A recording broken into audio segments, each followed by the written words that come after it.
last 3 years. He like imagines when he talks and walks that he has like, I fought the law and the law won pointing behind him at all times. But he usually loses. Yeah. One time when he's walking down, he's just like, there is no justice in this school. And of course his arms are like waving around. Flaring like That this. doesn't surprise me at all. Right. Okay, we'll get started and we'll wait for when Ms. Willis joins us. She'll join us. Mr. Murphy, do you mind closing the tech for me? Oh, I'm sorry. All right. So today we're going to be going over show call. You should have read the chapter, but I'm going to give you some time to just go back over it, refresh your memory, and talk to your partner about it. Can I have one person just read first objective for today? Analyze the techniques effective teachers use to maximize accountability, normalize better, and model exemplar work through show call. One more. Use planning and practice to improve our implementation of show call. Beautiful. Okay, so before we begin, get it? Show call. Pretty okay, it's pretty bad. So I want you to turn to your partner. I want you to tell them what your favorite current or previous TV show is that you just like your go-to that you like to watch, and then also tell them what your favorite app on your phone is. Go. That was mine. I use my Now dial. mine is And then my favorite TV show, because I'm not a TV person. Really? That's perfect. That's But if I had to choose, I would probably say, public television, because I like documentaries. And I'm just, Oh, nice. so I like the big The thing. music going. Okay.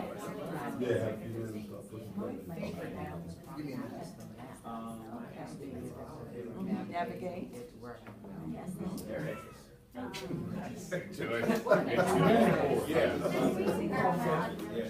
done a roundabout, yeah. All right, to the prep. Yes, sir. It's gonna keep saying no. Give me one. Mac, what was your partner's show? The Simpsons. The Sim. Okay. I could figure that. Mr. LaFever, what was Max? Grey's Anatomy and Gilmore Girls. Grey's Anatomy. Gilmore Girls, come I on, was man. thinking after a week on that Yeah? show. That's No. Mr. Murphy, what's your favorite show? Empire. Empire. Miss White, what was Miss Bowser's? I'm not, public television.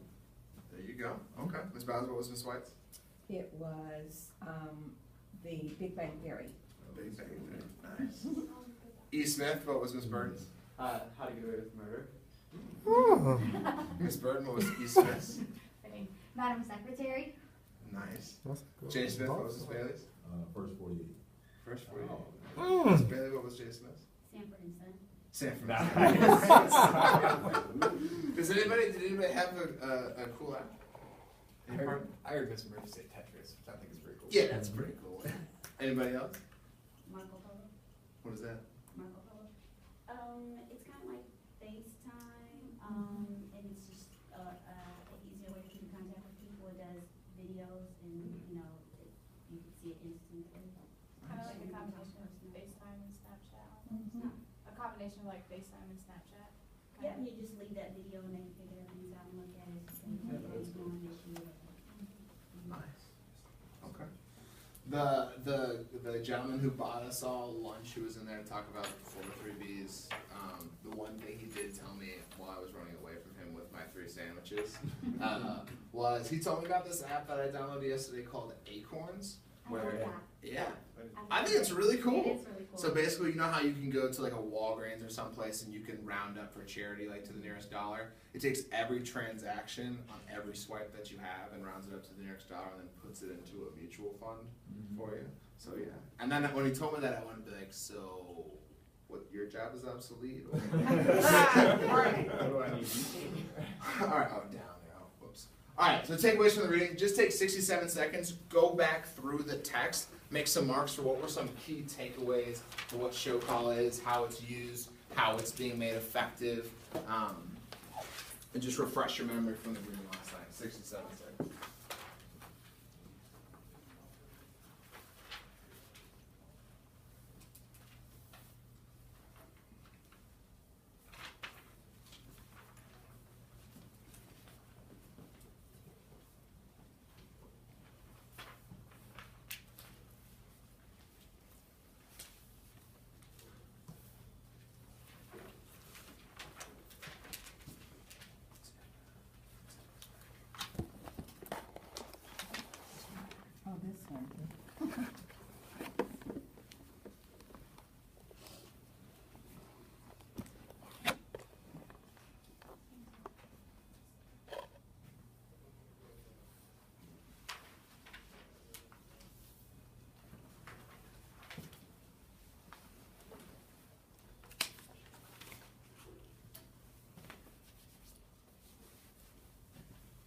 15 seconds.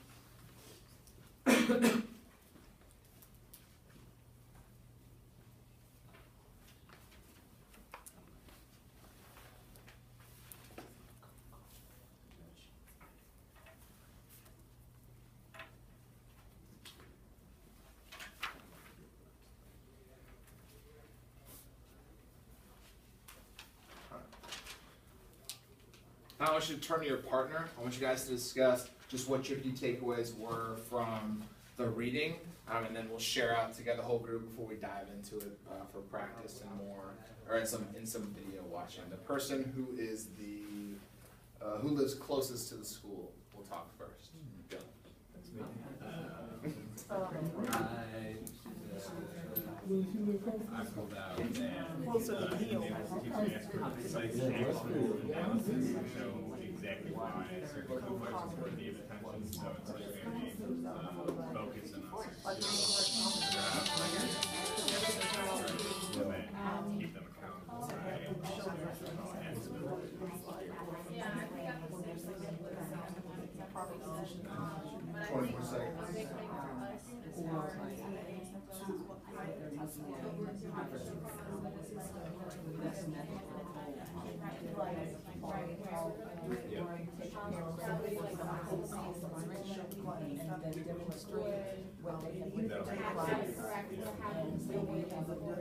Elaborate a little bit on their techniques or maybe some inside, of what they have written. There was the thing that I also took away is that this is like very, it's kind of to not only plan but then also in class, because usually next tickets are like the last week of my classroom, so to make time for breaks, I start really got playing. So it's pretty much the same.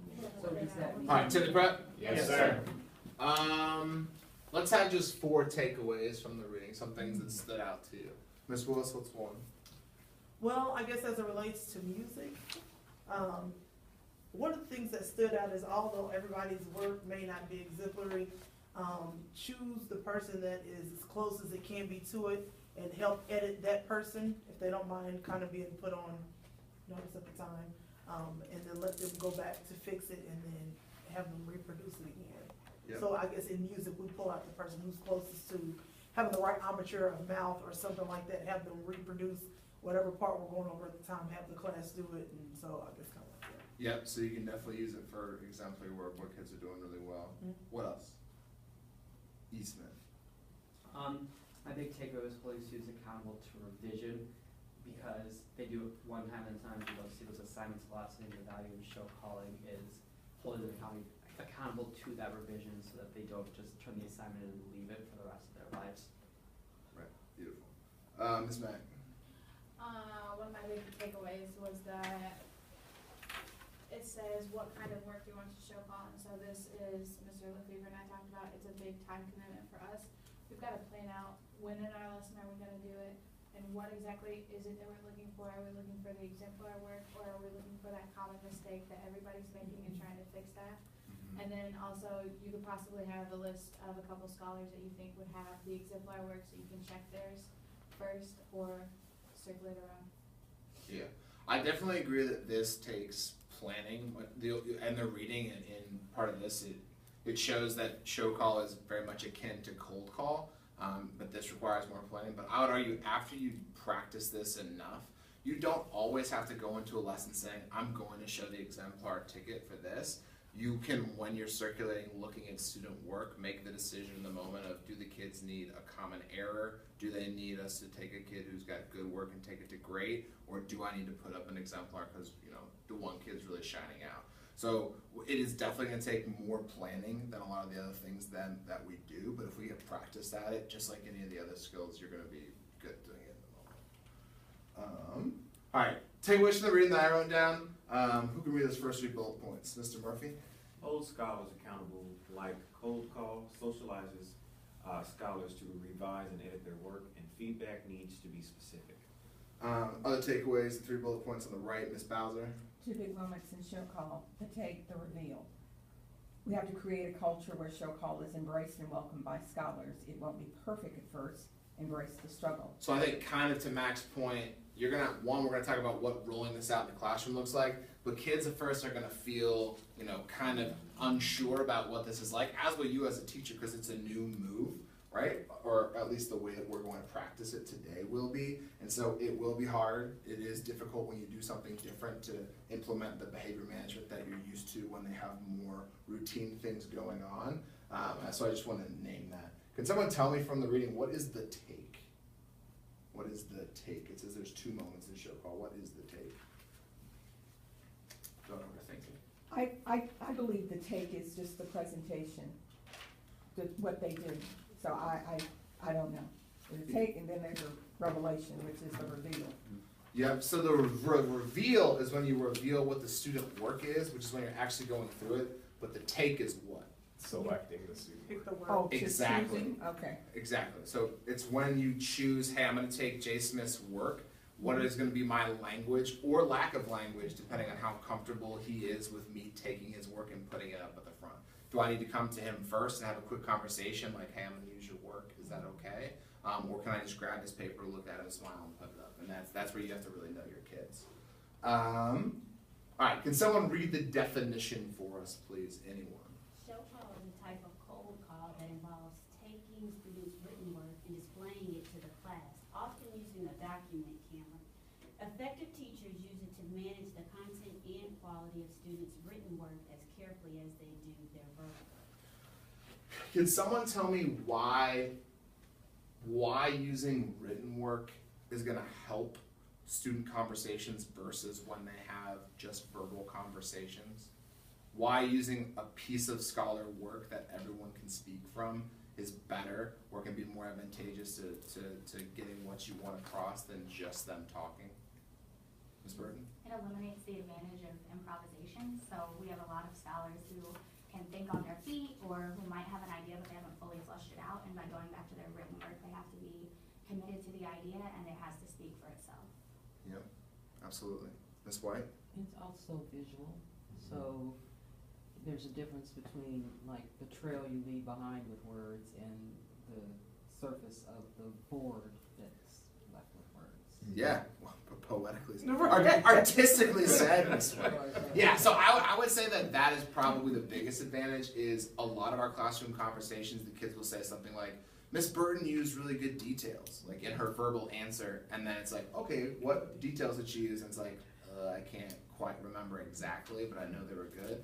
When we have it up, we can talk from a concrete place around, oh, Miss Burton said this, this, and this, and she used a strong verb here, right?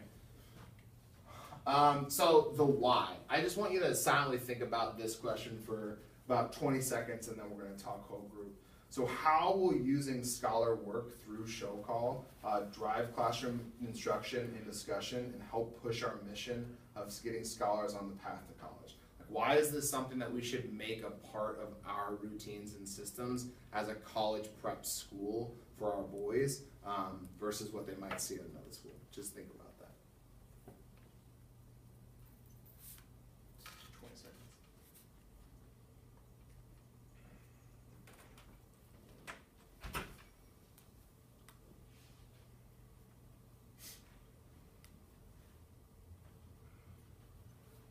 Ms. Bowser, you have a thought? Yes, it reminds me of Toastmasters. In Toastmasters, you have to be able to think on your feet. And I did a decathlon one year, a speech group where students were able to present orally and to be able to dramatize what they were reading and to explain what they were talking about. So it does help their oratory skills. Mm-hmm. And then as one is speaking, another person has in mind what they would or would not do. So